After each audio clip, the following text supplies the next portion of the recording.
আজকের ভিডিওটা একদমই সোজা সাপটাভাবে হবে। এলন মাস্ক নামটা তোমরা অবশ্যই হয়তো কোনোদিন শুনে থাকবে। টেসলা ইলেকট্রিক গাড়ি নির্মাতার কোম্পানির সাথে সাথে স্পেস এক্স এবং স্টারলিংক কোম্পানির মালিক, বর্তমানে আমেরিকার গভর্নমেন্টের ডোজি ডিপার্টমেন্টের প্রধান কর্মকর্তা এলন মাস্ক খুব শীঘ্রই ভারতে আসতে চলছে তার স্টারলিংক আর টেসলা কোম্পানি নিয়ে।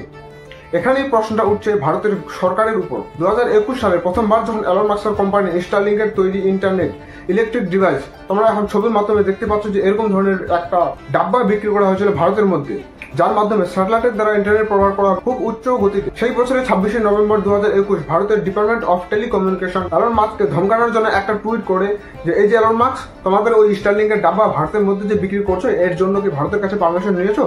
কোন সাহসে তুমি এমন ধরনের কাজ ভারতের মধ্যে করছো?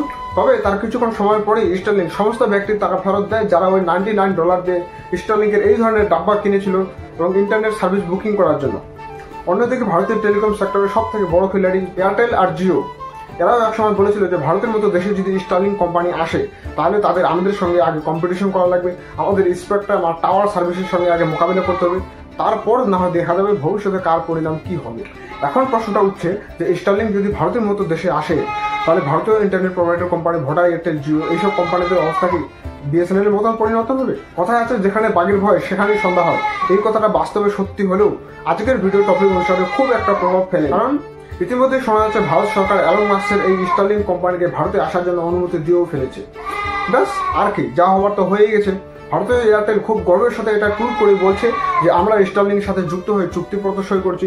আজকে এয়ারটেলের খুশির দিন। এয়ারটেলের সাথে স্যাটেলাইটের মাধ্যমে ইন্টারনেট প্রোভাইডার স্টারলিংক একজোট হয়ে কাজ করবে। এখন থেকে এয়ারটেলের কাছে সমস্ত স্টারলিংকের প্রোডাক্ট এবং সার্ভিস সবকিছু পাওয়া যাবে। পরের দিন সকাল না পেরোতে জিওর তরফ থেকে সেই সুখবরটা এসে যায়।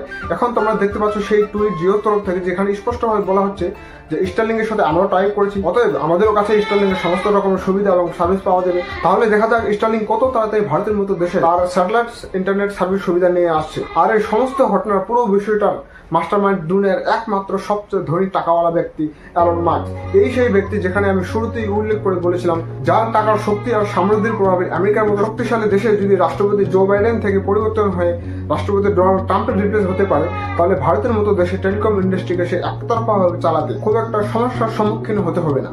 তাই এলন মাস্ক ভারতের মধ্যে এন্ট্রি নেওয়ার সঙ্গে সঙ্গে জিও এয়ারটেলের সাথে একসঙ্গে চুক্তিপত্র টাই আপ করে সবাই মিলে ভারতে নেটওয়ার্ক ইন্ডাস্ট্রিতে হয়তো একসঙ্গে রাজত্ব করবে। তবে যাই হোক, আগামী দিনে এই সময় দেখা যাবে স্টারলিংক আমাদের সাধারণ লোকের মধ্যে তাদের স্যাটেলাইট ইন্টারনেট সিস্টেম কত তাড়াতাড়ি উপলব্ধ হতে পারে। আমাদের মতো সাধারণ লোকের মাঝখানে এর পরিণাম কি আনতে পারে ভবিষ্যতে সময় গেলেই বোঝা যাবে।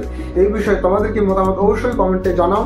আশা করা যায় আমার পুরো বিষয়টা বোঝা গেছে। তো জয় হিন্দ, আমি রাকেশ, আপনারা দেখছেন অল মিডিয়া অ্যানালিসিস। ভিডিও যদি ভালো লাগে, ইনফরমেটিভ মনে হয়, লাইক, শেয়ার, সাবস্ক্রাইব অবশ্যই করে দিও। দেখা হচ্ছে পরের সেশনে, ততক্ষণে জয় ভারত।